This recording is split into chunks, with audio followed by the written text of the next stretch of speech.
Hello friends, welcome to my study channel R K exam classes में आप सभी का स्वागत है। और जैसे कि हमारा लेक्चर चल रहा है कक्षा 12वीं से विद्युत आवेश तथा क्षेत्र, जिसमें हमने लास्ट सेशन में अक्षीय स्थिति में विद्युत क्षेत्र की तीव्रता की गणना और निरक्षीय स्थिति में विद्युत क्षेत्र की तीव्रता की गणना पढ़ चुके हैं। तो आज का जो हमारा टॉपिक है वो है हमारा गॉस की प्रमेय। गॉस की प्रमेय क्या होता है आज उसे हमको समझना है। तो हेडिंग डाल लेते हैं गॉस की प्रमेय।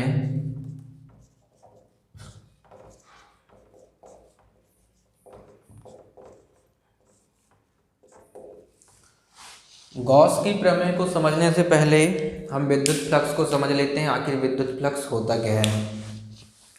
तो विद्युत फ्लक्स को देखते हैं हम।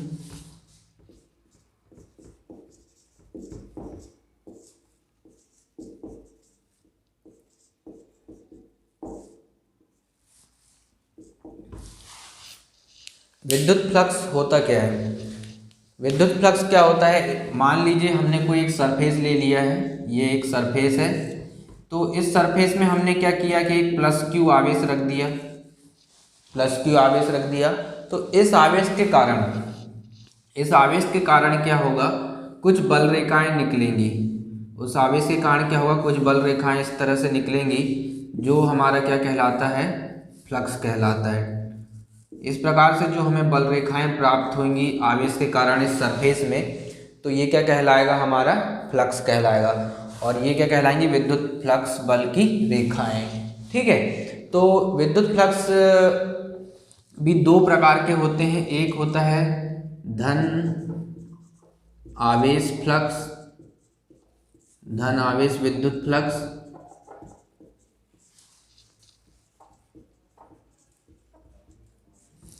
तो धन आवेश विद्युत फ्लक्स क्या होता है कि इसमें जो रेखाएं निकलती हैं, जो विद्युत बल रेखाएं सरफेस से निकलेंगी, तो क्या होगा कि ये बाहर की ओर प्लस क्यू आवेश के कारण क्या होगा, ये बाहर की ओर निष्कासित होंगी। तो जो बाहर की ओर निष्कासित होंगी इस प्रकार से, तो इसलिए इसको क्या बोला जाता है, धन आवेश विद्युत फ्लक्स। ठीक है। जो बाहर की ओर रेखाएं निकलेंगी उनको क्या बोलेंगे हम, धन आवेश विद्युत फ्लक्स। और जो हमारा सेकंड पॉइंट है वो होगा हमारा ऋण आवेश विद्युत फ्लक्स, ऋण आवेश विद्युत फ्लक्स।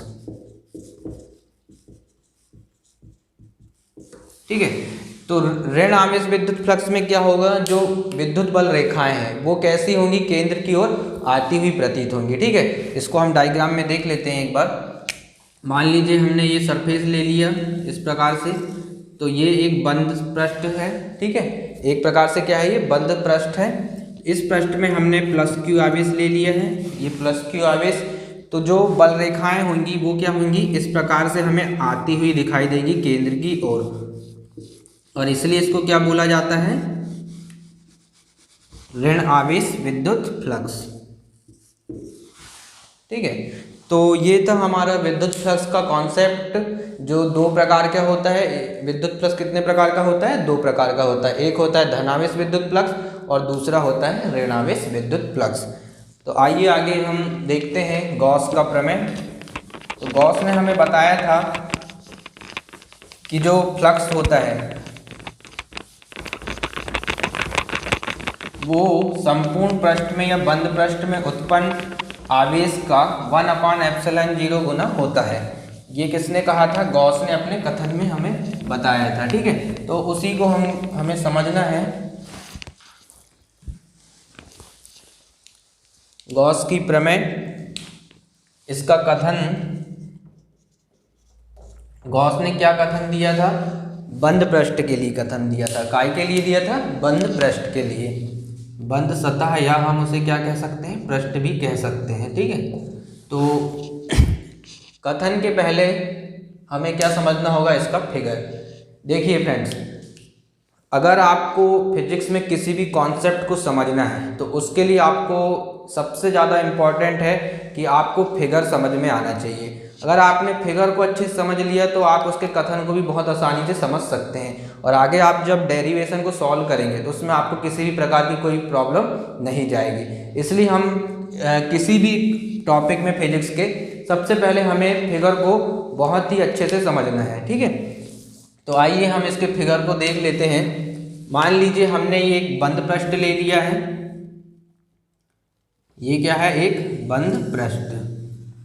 इस बंद पृष्ठ पे O बिंदु पर, ये O बिंदु ले लिया, O बिंदु पर हमने प्लस Q आवेश लिया है, ये प्लस Q आवेश ले लिया। इस पृष्ठ को हमने नाम दिया है कैपिटल S। क्या नाम देंगे, कैपिटल S। अब इस बंद पृष्ठ से निकलने वाले ये क्या होंगे, विद्युत फ्लक्स होंगे, जो कि हमने अभी विद्युत फ्लक्स में देखा है। इस प्रकार से क्या होता है, विद्युत फ्लक्स निकलता है, और इस विद्युत फ्लक्स में एक विद्युत क्षेत्र की तीव्रता होगी जिसको हम कैपिटल E नाम देंगे, ठीक है। और इस पृष्ठ में ये क्या होगा, हमारा dw घन कोण कहलाएगा। इसको हम क्या कहेंगे, dw घन कोण। ये क्या कहलाता है, dw घन कोण। इसको हम त्रिज्या को क्या नाम देंगे, स्मॉल r। स्मॉल r त्रिज्या को हमने नाम दे दिया है। यहाँ पे जो एक छोटा सा बंद पृष्ठ होगा, इसको हम क्या मान लेते हैं, छोटा बंद पृष्ठ, स्मॉल सरफेस। इसको हम नाम देंगे ds। स्मॉल है इसलिए हमने इसको क्या नाम दिया है, ds। तो देखिए इसमें क्या क्या क्या है, फिर से देख लेते हैं। एक हमने बंद पृष्ठ ले लिया है जिसे हमने क्या नाम दिया है, कैपिटल S। O बिंदु पर हमने प्लस Q आवेश ले लिया है। इसकी जो त्रिज्या है, विद्युत फ्लक्स की त्रिज्या, वो कितनी माना है हमने, स्मॉल r। विद्युत क्षेत्र कितना मान लिया है, E। विद्युत क्षेत्र को हम E से प्रेजेंट करते हैं और इसकी दिशा होती है, क्योंकि ये कैसी राशि है, सदिश राशि है। इसके बाद जो घन कोण है उसको हमने नाम क्या दिया है, dw। अब जो गॉस ने कथन कहा है, आप इस फिगर से ही इस कथन को बहुत अच्छे से बता पाएंगे। और उनकी जो स्टेटमेंट थी कथन में, वो क्या थी कि जो फाई E होता है, इसको हम विद्युत फ्लक्स को कैसे रिप्रेजेंट करते हैं, phi E equal to Q upon पे एप्सिलॉन नॉट। Q अपॉन पे एप्सिलॉन नॉट। ये क्या थी, इनकी स्टेटमेंट थी, फॉर्मूला सूत्र जो भी दिया था इन्होंने गॉस के प्रमेय में, ठीक है। गॉस ने दिया था सूत्र कि फाई E इक्वल टू, इसको बोलते हैं विद्युत फ्लक्स, Q अपॉन पे एप्सिलॉन नॉट। तो इनका जो कथन था वो क्या था कि किसी बंद पृष्ठ पर विद्युत फ्लक्स, किसी बंद पृष्ठ पर कुल विद्युत फ्लक्स उस पृष्ठ पर उपस्थित कुल आवेश का 1 अपॉन एप्सिलॉन गुना होता है। फिर से देख लेते हैं क्या बोला उन्होंने, कि किसी बंद पृष्ठ पर उत्पन्न कुल विद्युत फ्लक्स उस पृष्ठ पर उपस्थित कुल आवेश का 1 अपॉन एप्सिलॉन गुना होता है। तो ये था हमारा गॉस की प्रमेय का कथन, उसका फिगर। मैं आपसे बार बार कह रहा हूँ कि अगर आपको फिजिक्स में किसी भी कॉन्सेप्ट को समझना है बहुत ही अच्छी तरह से, तो आपको फिगर समझना बहुत ही ज़रूरी है। अगर आपने फिगर समझ लिया तो आप जब इसका मैथमेटिकल पोर्शन करेंगे, डेरिवेशन, तो उसमें आपको किसी प्रकार की दिक्कत नहीं जाएगी। पॉइंट टू पॉइंट आप डेरिवेशन को समझ सकते हैं। तो आइए हम इसका डेरिवेशन सॉल्व करते हैं, इसके प्रूफ।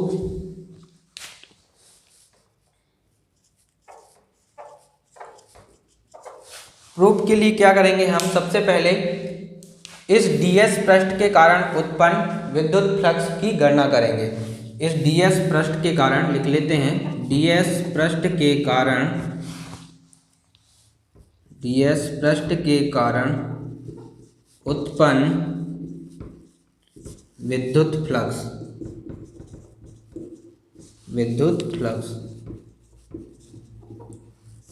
जो कि कितना होगा, d phi E equal to E मतलब विद्युत क्षेत्र ds cos थीटा। क्या होगा, d phi E equal to E ds cos theta.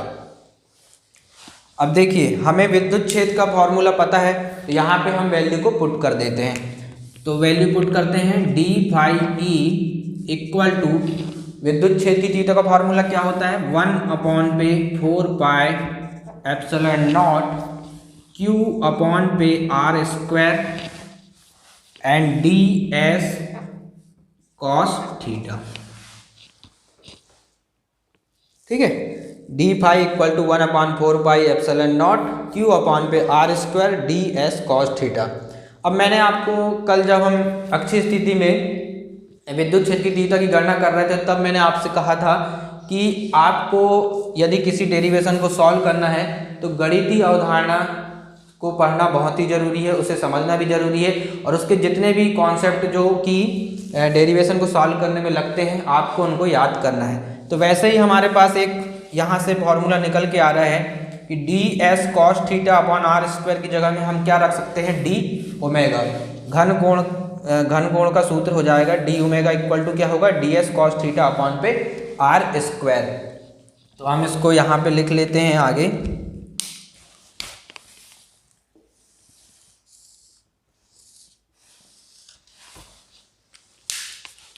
आगे लिखते हैं इसको, d phi E equal to 1/4 epsilon naught Q तो या क्यू ही रहेगा, लेकिन जो d s cos theta upon r square है उसकी जगह पे हम क्या लेंगे, डी ओमेगा। और यहाँ साइड में आप कारण लिख सकते हैं कि डी ओमेगा इक्वल टू क्या हो जाएगा, D s cos theta upon पे आर का स्क्वायर। ये घन कोण का सूत्र हो जाएगा। आपको कारण लिखना बहुत ज़रूरी है ताकि आपको बोर्ड एग्ज़ाम में अच्छे से अच्छे नंबर मिले। ठीक है, अगर आपको अपने नंबर नहीं कटवाना है एग्ज़ाम में, बोर्ड एग्ज़ाम में, तो आपको point two point derivation solve करना होगा, और जो भी हम मैथमेटिकल कैलकुलेशन करते हैं उसका कारण भी साथ में बताते चलना होगा। आगे देखते हैं हम। ये तो था हमारा इस चीज़ के लिए निकल गया, इस स्मॉल सरफेस के लिए हमारा विद्युत फ्लक्स का फॉर्मूला बन गया, लेकिन हमें इस संपूर्ण पृष्ठ के लिए चाहिए। तो अब हम क्या करेंगे, इसलिए संपूर्ण पृष्ठ के लिए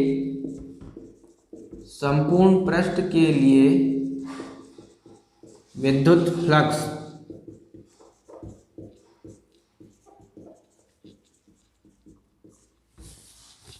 तो संपूर्ण पृष्ठ के लिए क्या होगा,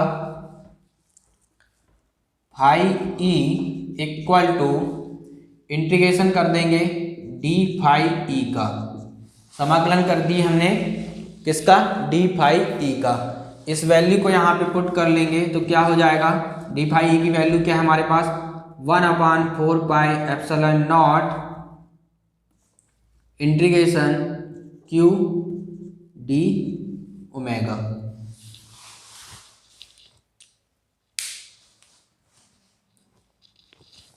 यहाँ पे हम क्या करते हैं कि उसको बाहर ही निकाल लेते हैं। ठीक है, क्यू को भी इंटीग्रेशन से बाहर निकाल लेते हैं, तो डी ओमेगा का इंटीग्रेशन हो जाएगा 1/4 epsilon naught Q integration d डब्ल्यू। ये आ गया हमारा। ठीक है, आगे देखते हैं। Phi E equal to 1/4 epsilon naught Q into integration d डब्ल्यू। फिर से वही गणितीय अवधारणा आ गई। तो इसका मान कितना होता है, इंटीग्रेशन डी ओमेगा का मान होता है 4 यदि इस वैल्यू को हम गणितीय अवधारणा में देखेंगे तो ये सॉल्व करने के बाद इंटीग्रेशन डी ओमेगा की वैल्यू कितनी आती है, 4 आती है निकल के।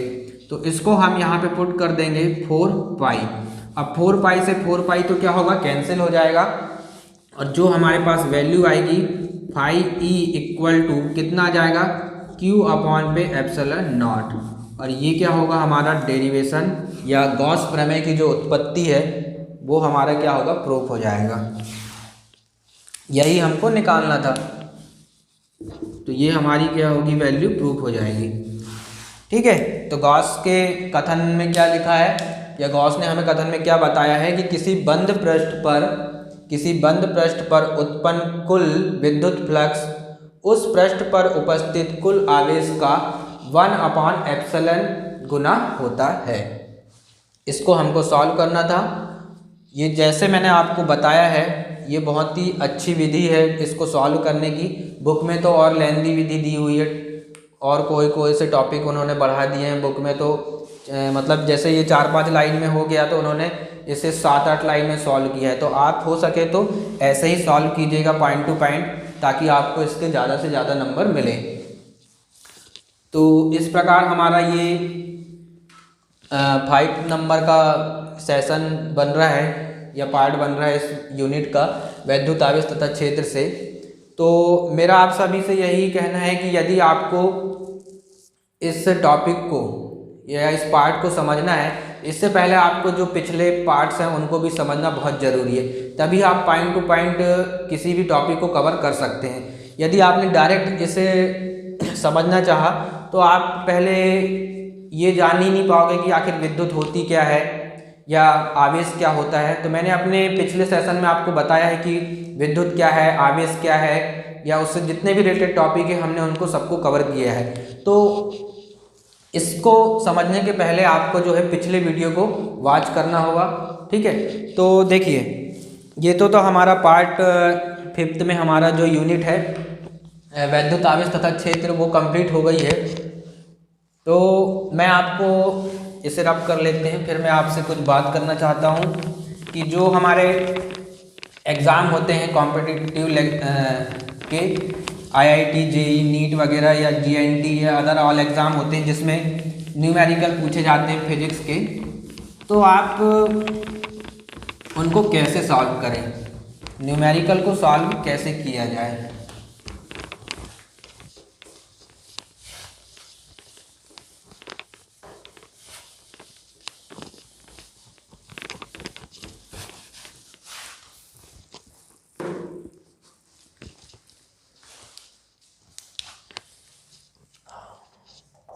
How to solve numerical.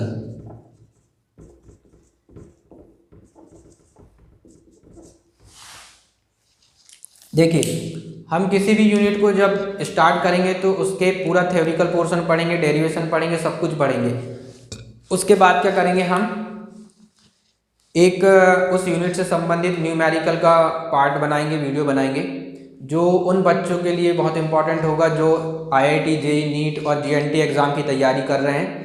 तो हमें उनके लिए भी एक वीडियो बनाना होगा, और आपके लिए भी काम आएगा जब आप 12th पास कर लेंगे, उसके बाद IIT, JEE या नीट की या हायर एजुकेशन की तैयारी करेंगे। तो मैं आपसे यही डिस्कस करना चाहता हूँ कि कैसे आप न्यूमेरिकल को सॉल्व करेंगे। ठीक है, तो उसके लिए हमें पॉइंट टू पॉइंट समझना होगा, जो मैं बोर्ड में आपको समझाऊंगा कि आप किसी भी न्यूमेरिकल को कैसे सॉल्व करें ताकि आसानी से वो सॉल्व हो जाए, और आप किसी भी न्यूमेरिकल सॉल्व करने में आपको कोई भी प्रकार की परेशानी ना हो। तो उसके लिए पहला जो हमारा पॉइंट है वो है कॉन्सेप्ट। अब कॉन्सेप्ट मतलब क्या, जैसे कि हमने वैद्युत आवेश तथा क्षेत्र की यूनिट ली है, तो इसमें आपको पॉइंट टू पॉइंट कॉन्सेप्ट समझना बहुत ज़रूरी है। यदि आपने मेरे पूरे पार्ट्स नहीं देखे, एक पार्ट देख लिया फिर उसके बाद सीधे 5th पार्ट देख लिया, तो इसमें क्या होगा, आप पूरे कॉन्सेप्ट को समझ नहीं पाएंगे। यदि आप पॉइंट टू पॉइंट किसी कॉन्सेप्ट को समझ रहे हैं, और हो सके तो आप अपनी बुक में एक बार पूरी यूनिट को पढ़ लीजिए, और हाइलाइटर से क्या कीजिए, कोई लाइन आ रही है तो उसे हाईलाइट कीजिए, ताकि आप उसे भूलें ना और आपका कॉन्सेप्ट कैसा रहे, अच्छा रहे। यदि आपने पूरा कॉन्सेप्ट पॉइंट टू पॉइंट अच्छे से पढ़ लिया है कि विद्युत क्या होती है, आवेग क्या होता है, बल क्या होता है, वेग क्या होता है, गति के नियम क्या हैं, यानी किस प्रकार से आपने आवेश को जाना, आवेश का फॉर्मूला, सूत्र, ठीक है। तो इस प्रकार आपने क्या किया, पूरे कॉन्सेप्ट को समझ लिया, जैसे कि मैंने अपने सारे पार्ट्स में समझाया है इस यूनिट के कॉन्सेप्ट को। तो यदि आपने उसे अच्छे से समझ लिया हो तो आपका कॉन्सेप्ट कैसा होगा, तैयार हो जाएगा। लेकिन जो सेकंड पॉइंट है हमारा वो क्या है, फॉर्मूला। सेकंड पॉइंट क्या है हमारा, फॉर्मूला। अब देखिए, यदि आपको किसी न्यूमेरिकल को सॉल्व करना है पॉइंट टू पॉइंट, यदि उसमें आगे आपको कि विद्युत क्षेत्र, मान लिया हमने जैसे विद्युत क्षेत्र ही पढ़ रहे हैं, उसमें क्वेश्चन दिया हुआ है आपको फार्मूला से रिलेटेड दिया हुआ है कोई क्वेश्चन की 1/4πε0 Q/r²। तो यदि आपको ये फार्मूला ही नहीं पता और आपसे क्वेश्चन में पूछ लिया कि विद्युत क्षेत्र की तीव्रता की गणना कीजिए, तो आप कैसे कर पाएंगे। इसलिए आपको क्या है कि फार्मूला याद रहने चाहिए। यदि आप कोई भी कॉन्सेप्ट को तैयार कर रहे हैं तो उसके साथ साथ उसके सूत्र को भी पढ़िए कि बल का सूत्र क्या होता है, विद्युत क्षेत्र की तीव्रता का सूत्र क्या होता है, कूलाम ने क्या नियम दिया। क्वेश्चन ने पूछ लिया आपसे कि कूलाम के नियम के बल को ज्ञात कीजिए, तो आप कैसे ज्ञात करेंगे यदि आपको फार्मूला ही याद नहीं है। इसलिए आपको क्या करना है, फार्मूला बहुत अच्छे से याद करना है। बेसिक फार्मूले तो आपको याद ही होनी चाहिए।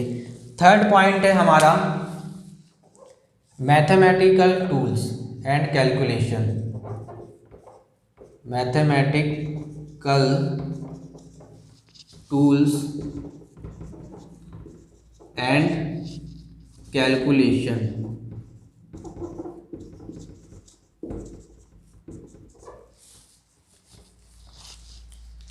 देखिए, मान लीजिए आपने कहीं से डिग्री ले ली, मान लीजिए आपने मैकेनिकल से इंजीनियरिंग कर ली या इलेक्ट्रिकल से इंजीनियरिंग कर ली, और यदि आपने सारा नॉलेज है आपके पास, लेकिन आपके पास क्या नहीं है, मान लीजिए कोई मशीन को खोलने के लिए आपके पास स्क्रू नहीं है, स्क्रू ड्राइवर नहीं है, कोई हथियार नहीं है। एक प्रकार से टूल्स मतलब क्या होता है, हथियार ही होता है।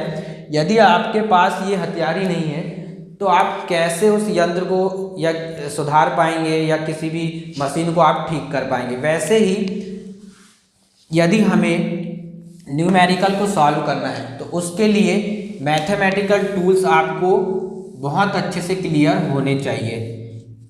ठीक है, जैसे हमने बहुत सारे गणितीय अवधारणा से रिलेटेड सूत्र लगाए हैं हमने अपने डेरिवेशन में, तो वही सब फॉर्मूले आपको याद होने चाहिए। कम से कम जो फिजिक्स में कॉन्सेप्ट में लग रहे हैं वो तो आपको सूत्र याद ही होने चाहिए गणितीय वाले।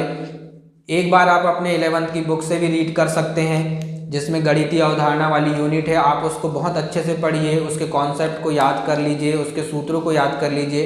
और गणितीय अवधारणा से रिलेटेड सारे कॉन्सेप्ट आपके फिजिक्स में लगने ही है, इसलिए वो पार्ट आपके 11th फिजिक्स में रखा गया है ताकि आपका जो बेसिक नॉलेज है गणितीय अवधारणा का वो अच्छे से बन पाए।